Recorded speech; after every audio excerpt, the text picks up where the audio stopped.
ओम शांति। सबसे पहले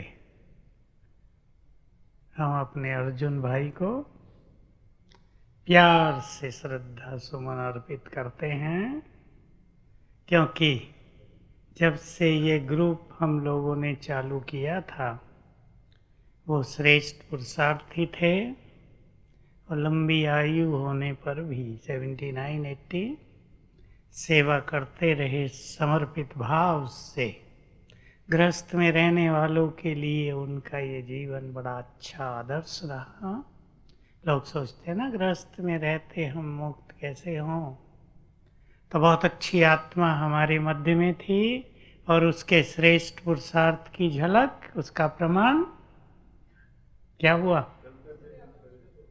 बिना कष्ट पाए, बिना कष्ट दिए, बिना सेवा लिए, अमृत वेले योग करके बाबा के दिन सहज भाव से श्रेष्ठ गति है ना। तो ऐसा श्रेष्ठ पुरुषार्थ हम सबको भी करते रहना है। बहुत अच्छी आत्मा हमारे मध्य में थी। कंस्ट्रक्शन डिपार्टमेंट के कौन कौन भाई बैठे हैं, हाथ उठाएंगे? बहुत हैं, बहुत अच्छा है। आप सभी अपने डिपार्टमेंट को एक अच्छी रूपरेखा दिए हुए हैं। नहीं तो लोग यही कहते हैं, आज तक यही कहते कि कंस्ट्रक्शन डिपार्टमेंट ऐसा है वहाँ अच्छा पुरुषार्थ होता ही नहीं, परंतु होता है प्रताप भाई, होता है, हो रहा है। बाबा की 3 बातों पर हम ध्यान देंगे। समय, ईश्वरीय सुख और बाबा से हुई श्रेष्ठ प्राप्तियां, तीनों बहुत बड़ी हैं। ईश्वरीय सुख, सभी को इस सुख का अधिकारी बनना है और इस सुख को पाने का आधार है, बोलो 5-7 बातें सुना दे। दुआएं, और दुआएं कैसे मिलती हैं? श्रेष्ठ कर्म से, सुख देने से, सेवा करने से, और विशेष रूप से हम सबके साथ तो बोलो परमात्मा दुआएं हैं। महान आत्माओं की भी दुआएं, उन सब की दुआएं जो इष्ट देव देवियां रहे हैं, और स्वयं भगवान की दुआएं, वो हमारे जन्म जन्म के दुखों को नष्ट करके ईश्वरीय सुखों में ले आती हैं। सबको बढ़ाना ही है दुआएं। दूसरा आधार ईश्वरीय सुखों का सब जानते हैं आप, श्रेष्ठ चिंतन। तीसरा श्रेष्ठ स्वभाव। किसी का स्वभाव उसको कष्ट देता है, किसी का स्वभाव उसके लिए, दूसरों के लिए सुखदायी हो जाता है। ये हर एक को स्वयं देखना है, हमारा स्वभाव कैसा है। अपने दुखों की जिम्मेदार यदि हम दूसरों को ठहराएंगे तो कभी सुखी नहीं हो पाएंगे। श्रेष्ठ ज्ञानवान आत्माओं को तो इस तरह सोचना चाहिए, कोई हमें दुखी करे, करते हैं, कोई हमें परेशान करे, कोई हमें बहुत हलचल में लाए, डिस्टर्ब करे, परंतु हमें नहीं होना है। अगर हम ऐसा दृढ़ निश्चय कर लें तो हम अपने ज्ञान को भी बढ़ाएंगे, अपनी शक्तियों को भी बढ़ाएंगे। लेकिन यदि हमने ये सोच लिया, ये व्यक्ति मुझे डिस्टर्ब कर रहा है, क्या करूं, बहुत डिस्टर्ब करता है, तो हम सदा कमजोर बने रहेंगे। ठीक बात है या नहीं?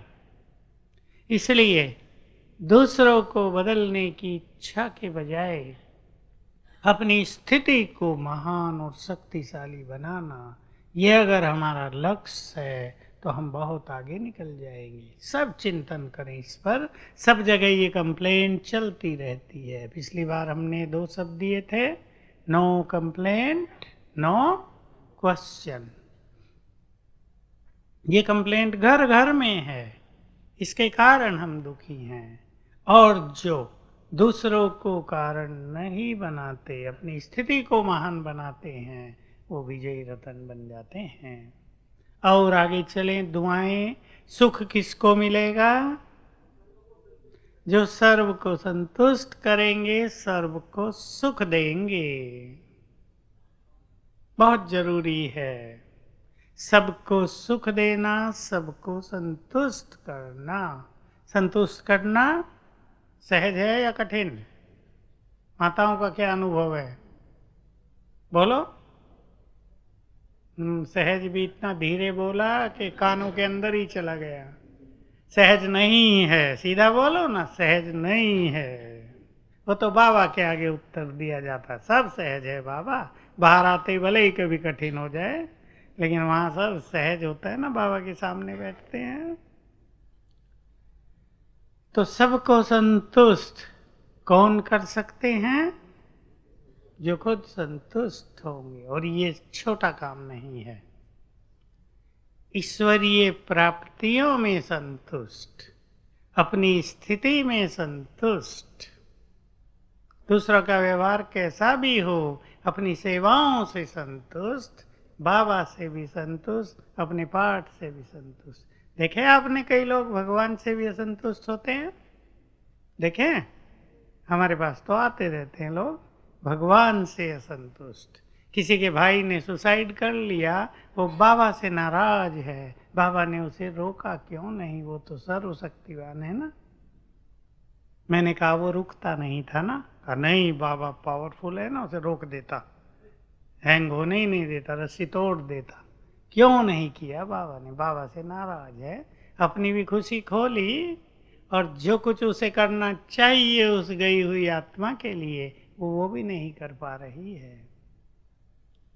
तो बाबा से भी संतुष्ट, अपने भाग्य से, अपने पाठ से भी संतुष्ट, अपने पुरुषार्थ में संतुष्टता, संकल्पों में संतुष्टता, प्राप्तियों में संतुष्टता।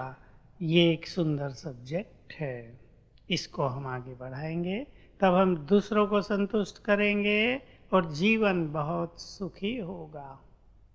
एक ऐसे परिवार की आप कल्पना करो, कईयों के होंगे आप में से, जहाँ सभी लोग शांत और संतुष्ट हैं, खुश हैं, एक दूसरे से राजी हैं, बुरा नहीं बोलते, शिकायत नहीं है। थोड़े परिवार अभी भी हैं कलयुग में ऐसे। वहाँ कितना अच्छा माहौल रहता है। किसी के हों तो हाथ उठाओ। हाँ ठीक है, बस जल्दी नीचे कर लो, नज़र न लग जाए किसी की। 2-4 परिवार तो ऐसे हैं ही, बाकी ये स्थिति कठिन होती जाती है दिनों दिन। लेकिन हमें इसको सरल बनाना है। तो सुख, अब मूल बात पर आ जाएं। सबसे ज्यादा ईश्वरीय सुख किसे मिलेगा?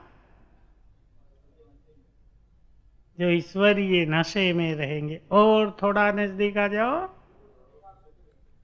और आ जाओ। जो अब हमें करना है, जनवरी भी आ रही, दिसंबर चालू हो गया। जो अशरीरी होते हैं, बाबा की महावाक्य साकार मुरलियों से अतीन्द्रिय सुख पूछना हो तो उन आत्माओं से पूछो जो आत्माभिमानी होकर रहते हैं। ये सुख वर्णन करने से परे है, बहुत अलौकिक अनुपम सुख है। तो अब हम जनवरी की तैयारी भी करेंगे और जनवरी को, दिसंबर को बहुत सुंदर बिताएंगे। पुराने वर्ष को विदाई हो रही है, हम विदाई देंगे बहुत चीज़ों को, पुराने संकल्पों को विदाई देंगे और ये अभ्यास करेंगे रोज। ये सबको अनुभव करना है। एक बार भी दिन में बहुत अच्छी तरह हम देह से न्यारे हो जाएं कुछ क्षणों के लिए, एक बार मैं कह रहा हूँ, उसका इफेक्ट सारा दिन चलता है। ये बहुत सुंदर गुह्य सूक्ष्म स्थिति है। गुणों का चिंतन, उसकी बहुत आवश्यकता है। इसलिए बहुत अच्छा अभ्यास दिसंबर मास में करना है। मैं अभी नहीं रहूँगा आपके बीच में, लेकिन हम अगली क्लास करेंगे 29 को। बहुत अच्छा अभ्यास कैसे? अपने आत्मिक स्वरूप को देखेंगे, बहुत तेजस्वी मैं आत्मा, और अपने को इस तरह के संकल्प देंगे, मैं बहुत सुखी हूँ, सुख स्वरूप हूँ, मैं बहुत सुखी हूँ।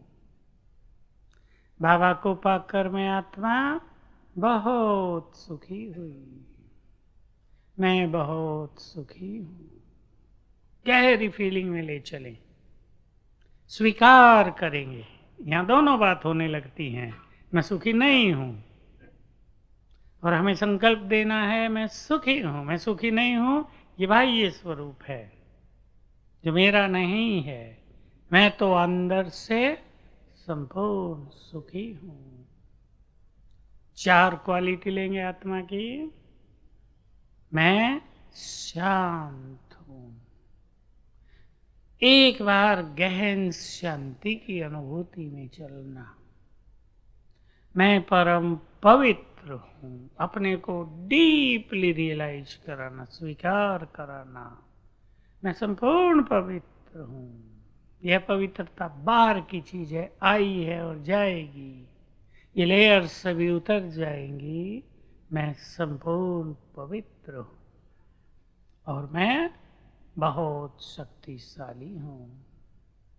ये बात हमें स्वयं को बहुत याद दिलानी है कि कोई भी बात, कोई परिस्थिति, किसी का गलत व्यवहार, कोई बैड एनर्जी का इफेक्ट हमें अपनी शक्तियों को विस्मृत न करा दे। सभी बहुत ध्यान दें इसको। 2 चीजें मनुष्य भूलता है बहुत जल्दी, अपनी शक्तियां और अपना महान लक्ष्य। और जो पुरुषार्थ इन दोनों को याद रखे, महान लक्ष्य, उसकी स्थिति डाउन नहीं होगी। महान लक्ष्य, लक्ष्मी नारायण बनने की बात हम नहीं करते। अपने जीवन में कुछ लक्ष्य लेकर चलें। और मैं जो एक बात आप सभी को याद दिलाता हूँ, अपने को बहुत याद दिलाता हूँ, संगम पर हमारा लक्ष्य है अपने को स्पिरिचुअल पावर से भरपूर करना, ईश्वरीय शक्तियों में संपन्न होना। ये अवसर दोबारा नहीं मिलेगा। ये समय दोबारा नहीं आएगा। याद आया करेंगे ये दिन, जिन्होंने बाबा की बहुत पालना ली है, बहुत सुख पाया है ना। बहुतों ने, सब बैठे हैं बहुत पुराने। बाबा को बहुत गुह्य रहस्य मुरली सबने सुनी है, रहस्यों से भरी हुई मुरली। मुरली सुनते सुनते हम बहुत सुखी हो जाते थे, उस लहर में चले जाते थे। बाबा का प्यार भी बहुत अच्छा देखा है, उसकी पालना। 3 चीजें कही ना परसों बाबा ने मुरली में, पढ़ाई, संभाल और श्रृंगार। मुझे बहुत भागी ये बातें। भगवान संभाल करता है अपने बच्चों की। माता पिता भी संभाल करते हैं ना, माताएं कितनी संभाल करती हैं बच्चों की। हमारी संभाल करने वाला स्वयं भगवान कितनी बड़ी चीज है। पढ़ाने वाला भी, लेकिन श्रृंगार करने वाला। सबको पता है ना, माताएं बच्चों का श्रृंगार भी करती हैं, सवेरे नहला धुला के सजा के स्कूल में भेज देती हैं। भगवान हमारा श्रृंगार करता है, पालना भी, संभाल भी, प्यार भी, पढ़ाई भी। ये सुंदर समय दोबारा नहीं आएगा। भाग्यवान आत्माओं को ये अवसर मिला है, और बहुत बुद्धिमान वो हैं भाग्यवान के साथ जो इस श्रेष्ठ अवसर का संपूर्ण फायदा उठाएं। सभी को इसका पूरा फायदा उठाना है। समय पर सभी गहन चिंतन करेंगे। करें अभी सभी, समय है भाग्य निर्माण का। और एक बात जो विशेष रूप से इस दिवाली से मुझे बहुत ज़्यादा अपील कर गई, जब बाबा ने कहा ऊपर एक संदेश में, जैसे तुम्हारी आत्म ज्योति जगी है, वैसे ही तुम्हारा भाग्य भी जगा है। हम बहुत भाग्यवान हैं। ये यदि हमें नशा रहता है तो हमारा भाग्य दिनों दिन चमकता ही जाएगा। सभी श्रेष्ठ पुरुषार्थी इस पे बहुत ध्यान दें। आत्म ज्योति भी जगी है, भाग्य भी जगा है, और जगाने वाला स्वयं भाग्य विधाता है या नहीं?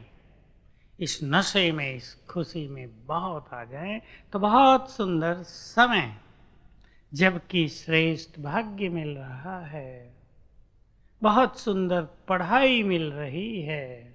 पढ़ाई अर्थात चिंतन करें इस पर बहुत। पढ़ाई अर्थात बहुत सुंदर लाइट, और इस लाइट में हमारे चित्त का अंधकार दूर हो गया है, हमारा मार्ग स्पष्ट दिख रहा है। अगर किसी को मार्ग स्पष्ट नहीं दिखता तो समझ लें वो अभी अंधकार में है। हमें अंधकार में नहीं रहना है। मन भटक रहा है तो समझ लें, बोलो, अंधकार में है। अंधकार में भटकता है ना मनुष्य। हम प्रकाश में आ गए हैं।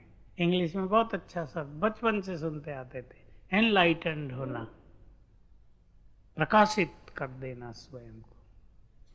बुद्ध के लिए सुना था, बुद्धा गोट एनलाइटनमेंट, पढ़ते थे बचपन से ही। महात्मा बुद्ध ने, लॉर्ड बुद्ध ने पीपल के वृक्ष के नीचे उसे बोधिसत्व प्राप्त हुआ, बोध प्राप्त हुआ, एनलाइटनमेंट प्राप्त हो गई। और देखो हम सबको, उनकी तो लाइट संपूर्ण नहीं थी, निर्वाण तक नहीं देख पाती थी, और हमें तो ये लाइट ऐसा मार्ग दिखाती है जो निर्वाण तक दिखता है, और वहां तक हम पहुंच सकते हैं।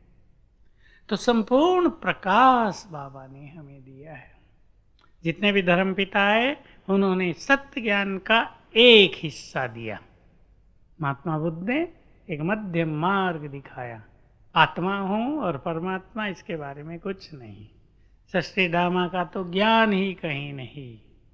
और भी जितने धर्मपिता आए अपने अपने ढंग से ज्ञान दिया। संपूर्ण ज्ञान केवल इस समय ज्ञान सागर देते हैं। तो मैं इस ज्ञान को वैल्यू देकर इसका चिंतन करते रहना चाहिए, जिसको स्वदर्शन चक्र कहते हैं, जो कल भी मुरली में आ गया था। इस स्वदर्शन चक्र को घुमाते रहो तो तुम चक्रवर्ती राजा बन जाओगे। मेरे पास ही कोई बैठे थे, उसने कहा कि अरे स्वदर्शन चक्र घुमाने से ही चक्रवर्ती राजा बन जाएंगे क्या? ज्ञान चिंतन से बन जाएंगे? बन जाएंगे? भगवान ने कहा है ना, गलत थोड़ा ही कहा होगा। हम उसको समझ पाए या ना समझ पाए, जो स्वदर्शन चक्र घुमाएंगे क्या होगा उनको? प्रदर्शन चक्र, व्यर्थ दर्शन चक्र समाप्त हो जाएगा और वो आत्मा सहज योग युक्त हो जाएगी। बहुत अच्छी अच्छी स्थितियां बन जाएंगी। इसलिए ज्ञान का चिंतन भी परम आवश्यक है। सभी अपने को चेक करेंगे, हमारा जीवन ज्ञान स्वरूप है, अर्थात हमारे मन पर, हमारी बुद्धि पर सारे दिन में कितना समय ज्ञान छाया रहता है, सब देखेंगे गहराई से। या किसी के बोल छाए रहते हैं, या किसी का व्यवहार छाया रहता है। अगर फीलिंग आ गई तो क्या छाया रहेगा मन पर? वो मनुष्य, न बाबा न उसका ज्ञान। तो हमें ऐसी अपनी स्थिति बनानी है कि हमारी मन बुद्धि पर ज्ञान छाया रहे, चलता रहे वो अंदर में, कोई ना कोई बात अंदर में गूंजती रहे। ये है सुदर्शन चक्रधारी। तो समय बहुत सुंदर है, बहुत गिफ्ट लेकर आया है हमारे लिए ये समय। और सभी इस बार विशेष रूप से एक अपना स्वरूप बहुत प्रैक्टिस में लाएंगे। मैं विष्णु समान मास्टर पालन करता हूं। इसमें पूर्वज भी आ गए। विष्णु समान पालन करता। आप सभी को बहुत अच्छा लगता होगा। दादी जान की शुरू से बहुत सिखाया करती थी, हमने भी उनसे ही सीखा था। विष्णु शेष सैया पर सागर के बीच में विराजमान है। तो व्यक्त बाबा ने एक बार इसका पूरा रहस्य बता दिया। दादी बाबा को देखा था कई बार इस स्वरूप में कि बाबा ऐसे ही हाथ रखे हुए और अपने कमरे में हैं अकेले। बाबा को अकेला रहने का अवसर बहुत ज़्यादा मिला, बहुत ज़्यादा, क्योंकि सेवाएं 2 मास मई जून में होती थी और 20 दिन दिवाली और दशहरे पर, बाकी सारा समय खाली एकांत। तो दादी ने देखा, वो बहुत सुनाया करती थी कि मैंने बाबा को अनेक बार गीता ज्ञान में मग्न देखा। तो ये विष्णु स्वरूप, इसके 5 स्वरूप याद रखेंगे। पहले भी हमने इस पे चर्चा की है, अब इसको सब बहुत बढ़ाएंगे। पहला, सांपों को क्या बना दिया? शैया। जो सांप विषैले हैं, जो कष्ट देने वाले हैं, यानी मनोविकार, जो सब कुछ नष्ट करने वाले हैं, उनको अपने आराम का साधन बना दिया, अपने गुड फ्रेंड बना लिया। वो छत्र छाया बन गए, अर्थात सभी विकारों पर विजय प्राप्त कर ली। कभी बाबा ने 5 विकारों का बहुत सुंदर, कैसे इन्हें टर्न करें, वो सुंदर स्वरूप दिया। काम शुभकामनाओं में बदल जाए, क्रोध प्यार में बदल जाए, लोभ श्रेष्ठ लोभ अनासक्त स्थिति में बदल जाए, मोह आत्मिक स्नेह में बदल जाए और अभिमान स्वमान में बदल जाए। बाकी 6 छोटे बाल बच्चे बदल जाएं तो ये हमारे गुड फ्रेंड हो जाएंगे। पहली चीज इस पर हमें ध्यान देना है। दूसरा, सागर में लहरें बहुत हैं, लेकिन विष्णु जी कैसे हैं? निश्चिंत अचल अडोल। जो कल की मुरली थी, बेफिक्र बादशाह। इस पे तो बहुत ध्यान देने की जरूरत है। कहने से तो कोई बेफिक्र बादशाह नहीं बनेगा, लेकिन जो कल था वही प्रैक्टिस करनी है। मेरे को तेरे में बदल दो। फिकर बाप को देकर फकुर ले लो। लेकिन बहुत गहन प्रैक्टिस है। मेरे को तेरे में बदलना माना संपूर्ण समर्पणता। मेरापन ही फिकर लाता है, मेरापन ही मन को बोझिल करता है। मैं और मेरे से जो मुक्त हुए, उनका जीवन बहुत डिवाइन है ना, बहुत डिवाइन। और फिकर बाबा को अर्पित करके क्या फकुर लेंगे, क्या नशा रखेंगे? बोलो बाबा। नहीं, नशा जिससे बेफिक्र बादशाह बन जाए। बाबा 1000 भुजाओं सहित मेरे साथ है। इस मुरली की, संडे की मुरली की, मुझे जो सबसे प्रिय पॉइंट लगी, पहले बहुत दिन याद रखी थी, वो 2 भुजा वालों का साथ लेते हो। बोलो आगे। 1000 भुजा वाले का क्यों नहीं। लेकिन ये कला है, वो भूल न जाए और साथ लेने का तरीका बता दिया, सिंपल, मेरा बाबा। गहन फीलिंग, मेरा, उसका आह्वान कर लें, तुरंत उसकी मदद मिलने लगेगी। तो विभिन्न परिस्थितियों में जब सागर में लहरें उठ रही हों, जब जीवन के सागर में तूफान उठने लगें, तब भी स्थिति अचल अडोल रहे, इसके लिए बाबा के साथ साथ आत्मविश्वास, स्वयं की शक्तियों का आभास, स्वयं की शक्तियों की अवेयरनेस, स्वयं की शक्तियों की स्मृति। कोई भी चीज, चाहे वो भूत प्रेत हों या तंत्र मंत्र हों, हमारी शक्तियों से बड़े नहीं हैं। क्या विचार है आपका? भूत प्रेतों से बहुत आजकल सताए जा रहे हैं लोग। भूत प्रेत भी तो आत्माएं हैं ना, उनको उन्होंने सताया है, वो सताने आ गए हैं, रिटर्न हो रहा है ना। लेकिन हमारी मास्टर सर्वशक्तिवान की स्थिति के समक्ष ये सभी कमजोर हैं। कितनों के अनुभव हैं, छोटे बच्चों के मैं बहुत सुनाता रहा हूँ। छोटे बच्चे जो डरते थे, रात को काली छाया दिखाई देती थी, सोने से पहले दादी ने अभ्यास करा दिया, मैं मास्टर सर्वशक्तिवान हूँ, 7 बार, फिर 21 बार, सब खत्म हो गया।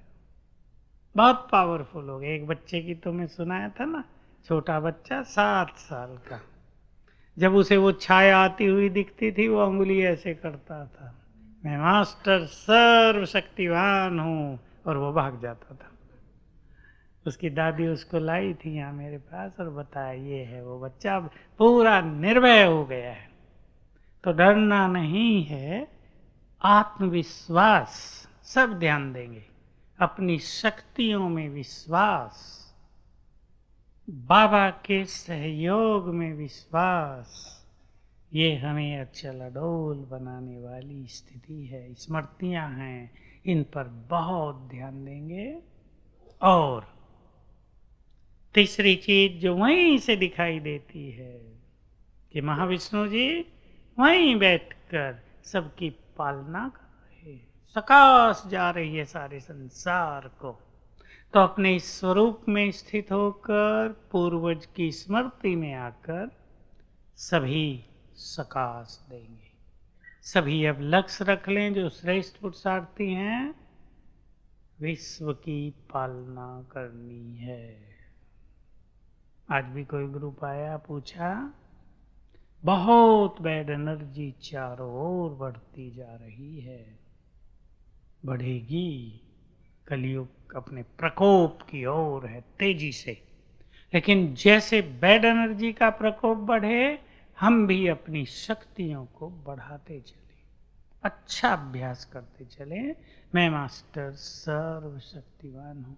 एक का बहुत अच्छा अनुभव आ जाया, उसको कुछ ये बैड एनर्जी का इफेक्ट ज़्यादा हो गया बहन को। उसकी लड़की ने पानी चार्ज किया, और कितनी बार किया? 1008 बार अभ्यास किया, मैं मास्टर सर्वशक्तिवान हूँ, पीते ही ठीक हो गई। मैंने कहा तुमने तो कमाल कर दिया भाई। कहा 108 भी नहीं, 1008 बार किया मैंने, क्योंकि उसकी स्थिति बहुत खराब हो गई थी, बहुत खराब। तो देखिए, ऐसे कॉन्फिडेंस से बड़ी बड़ी समस्याएं समाप्त हो जाती हैं। और चौथी बात विष्णु की, जिसकी चर्चा हम कराए, गीता ज्ञान में मग्न। इस ज्ञान को स्मृति में लाया करें। कितना सुंदर ज्ञान दिया, गहरा ज्ञान दिया, आत्मा के बारे में भी इतनी गहरी गहरी बात बता दी, जिसका कहीं लोगों की कल्पनाओं तक भी जिसकी चिंतन नहीं है शास्त्रों में, विद्वानों में, कि परम धाम में अलग अलग सेक्शन हैं आत्माओं के। सब आत्माएं अपने सेक्शन में ही रहेंगी, जंप नहीं दे सकती। ये नहीं इधर बहुत अच्छा तो उधर चल जाए, होगा नहीं। बहुत गुह्य रहस्य खोल दिए। और पांचवी बात है, जिसकी स्थिति ऐसी अचल अडोल रहेगी, लक्ष्मी उनके चरणों में, अथाह धन संपदा के वो मालिक रहेंगे। तो हम सभी इस बार अपने इस स्वरूप को जागृत रखेंगे। बाबा से बहुत प्राप्तियां हुई हैं, हर एक अपनी प्राप्तियां तो लिस्ट 25 की बनाई जा सकती है, पर अपनी 8 प्राप्तियां लिखेंगे। सभी होमवर्क करेंगे। ये पसंद है हरीश भाई? आपको पहले करना है 8। बाबा से मुझे ये मिला, जिसकी तलाश थी युगों से। हर एक की अलग अलग है, प्राप्तियां तो सबको समान जैसी हुई हैं, पर हर एक को कुछ विशेष भी हुई है, जिसके लिए वो आत्मा युगों से प्यासी थी। बाबा ने वो प्यास मिटाई है। उसको अंडरलाइन करके नोट करो। उसके सुखद अनुभूति में रहने से बाबा से प्यार बहुत बढ़ेगा। तो अब दिसंबर सब अच्छी तपस्या करेंगे। सेवा तो बहुत ज़्यादा तो नहीं होंगी, थोड़ी थोड़ी होंगी। सेवा तो चलनी ही चाहिए। सेवा के बिना जीवन कैसा हो जाता है? कई लोग सोचते हैं कि फ्री हो जाएं तो पुरुषार्थ अच्छा करेंगे। कोई आई एक माता अपने बच्चे को लेके परसों, बच्चा बहुत अच्छा, नौकरी मिली है गवर्नमेंट की, कहा अब इसका सारा पुरुषार्थ छूट गया है। नौकरी नहीं थी तब बहुत अच्छा पुरुषार्थ था, उसने भी कहा नौकरी नहीं थी मेरा पुरुषार्थ बहुत अच्छा था, सारा छूट गया, नौकरी छोड़ देते हैं। क्या कहना चाहिए? माता बहुत उमंग उत्साह में, क्या करेगा नौकरी, हमें जरूरत ही नहीं है, छोड़ो पुरुषार्थ करो। लेकिन युवकों को अगर काम नहीं होगा प्रभा बहन, तो शायद बाबा ही छूट जाए। इसलिए बाबा को नहीं छोड़ना है। बुद्धिमान वही जो कार्यों में श्रेष्ठ पुरुषार्थ करे, जो विभिन्न परिस्थितियों में अपनी उन्नति का मार्ग निकाल ले, वही तो ज्ञानी है। जो परिस्थितियों के हटने की इंतजार करे। मैंने पूछा कितना समय काम है? 8 घंटा टाइम है, अभी 8 घंटा बाकी। गवर्नमेंट सर्विस 8 घंटे के बाद उन्हें कुछ करने की जरूरत नहीं, टाइम है, उसको ठीक से मैनेज करना है। इसलिए सभी अब कुछ 5 पुरुषार्थ मैं आपके सामने रख देता हूं, उन्हें बहुत अच्छी लगन से सभी करेंगे। पहला जिसकी चर्चा हमने की, अशरीरीपन। कभी अपने को परम धाम में स्थित करेंगे और कभी भ्रकुटी की कुटिया में। ये ड्रिल करते रहेंगे, कभी ऊपर कभी नीचे, अशरीरी। दूसरा अभ्यास इसी के साथ जोड़ेंगे, मैं ब्राह्मण सो फरिश्ता सो देवता। एक साइड में मेरा फरिश्ता स्वरूप, दूसरी साइड में देव स्वरूप। मैं आत्मा ब्राह्मण स्वरूप से निकली फरिश्ते स्वरूप में, वहाँ से निकली देव स्वरूप में, वहाँ से निकली ब्राह्मण। यात्रा करेंगे, कुछ कुछ देर वहाँ ठहरेंगे, फिर उसका चिंतन करेंगे। यहाँ मैं कैसी हूँ, कैसा फील करती हूँ अगर मैं अपने फरिश्ते स्वरूप में हूँ। गहन चिंतन। धारणाओं पे ध्यान देंगे जो बाबा ने कहा। बाबा देखना चाहते हैं कर्म में संतुष्टता, निर्माणता, और जो बोल में कहा उसको भी जोड़ लें, नम्रता। तीनों धारणाओं पर बहुत ध्यान देंगे। बाबा का बनकर जो आत्मा अहंकार को न छोड़ पाए, वो प्राप्तियों से दूर रहती है। जिसने अपने चित्त को नम्र बना दिया, सबके स्नेही बन जाते हैं, संगठन एक कर देते हैं। संतुष्ट होना हमारी ब्यूटी है, पर्सनैलिटी है संगम युग की। तीनों धारणाओं पर हम ध्यान देंगे। स्वमान बोलेंगे, 5 स्वमान अच्छे अच्छे बोलो शैलेंद्र। 5 अच्छे स्वमान जिनका पूरा मास अभ्यास करना है। मैं विश्व कल्याणकारी हूँ, पूर्वज हूँ, दोनों जुड़े हुए हैं। बहुत अच्छी फीलिंग सहित। चलो जगन्नाथ भाई बोलो। मैं पवित्रता का फरिश्ता हूँ, पवित्रता का सूर्य हूँ। आगे वाले बोलो। मैं विघ्न विनाशक हूँ और मास्टर सर्वशक्तिवान हूँ। और एक और जोड़ दो। है मैं एक महान आत्मा हूँ और स्वराज्य अधिकारी हूँ। बस बहुत आ गए, 7 हो गए। इन सब का अभ्यास करना, क्योंकि स्वमान एक ही नहीं करना होता, हमें सब का स्वरूप बनना है। तो इन सब का बहुत अच्छा अभ्यास करेंगे और फिर जनवरी को इस बार बिल्कुल अव्यक्त मास के रूप में मनाएंगे। ओम शांति।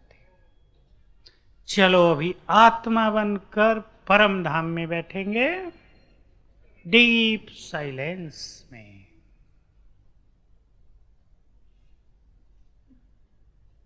बिल्कुल वो मेरा घर है और विश्राम, संपूर्ण शांति।